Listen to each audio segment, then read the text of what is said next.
Bon, on va continuer le rubritrice, rubé biblique avec Jonas 2. Bon. Lève-toi, va à Ninive, Ninive, la grande ville, et répète-y le message que je te confierai. Cette fois, Jonas préférait obéir. Il se rendit donc à Ninive, comme le voulait le Seigneur, pour parler à son roi et à ses habitants.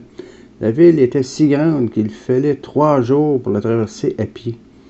En marchant dans les rues, Jonas répétait à tout le monde encore 40 jours et Ninive sera détruite.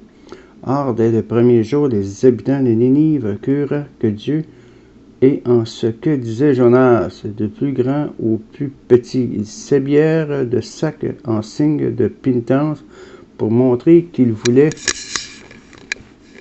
changer de conduite. Le roi de Ninive aussi mit un sac. Il allait même s'asseoir sur de la cendre et il fit dire à son peuple, abandonnons nos mauvaises actions et prions Dieu d'avoir pitié de nous. Peut-être racontera-t-il nous faire mourir. Renoncera-t-il à nous faire mourir. De fait, quand Dieu vit que les habitants de Ninive regrettaient leurs erreurs et faisaient preuve de leur bonté, il eut pitié d'eux. Il ne mit pas sa menace à exécution. Jonas aurait dû être content que le Seigneur épargne la ville. Pourtant, il le prit très mal. Il se disait que tout le monde allait le prendre pour un imbécile maintenant qu'il avait annoncé des malheurs qui n'auraient pas lieu. Jonas se plaignit donc au Seigneur. Il savait bien que cela finirait ainsi la première fois que tu m'as ordonné d'aller à Ninive. Voilà pourquoi je n'étais pas dépêché de fuir à Tarsis. Je savais bien que tu es un Dieu bon, prompt à pardonner là à la colère, que quand tu veux punir, tu reviens sur tes décisions. Maintenant, tue-moi, car mieux vaut pour moi la mort que la vie.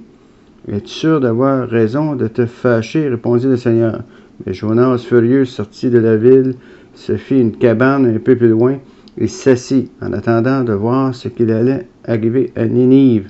Alors le Seigneur fit pousser à côté de Jonas une plante qui lui donnait de l'ombre. Jonas en fut ravi. Toutefois, le lendemain, le Seigneur envoya un ver ronger cette plante, et elle se dessécha. Jonas se retrouva donc sans ombre en plein soleil, et s'exclama de nouveau, « Mieux vaut pour moi la mort que la vie. » « Es-tu sûr d'avoir raison de te fâcher à propos d'une simple plante? » lui demanda le Seigneur. Puis il ajouta, « Tu as pitié d'une plante que tu n'as même pas fait pousser, qui ne t'a coûté aucun effort, et moi, je ne devrais pas avoir pitié de Ninive, où vivent plus de 120 000 créatures humaines et un très grand nombre d'animaux. » Bonne journée à tous et à chacun.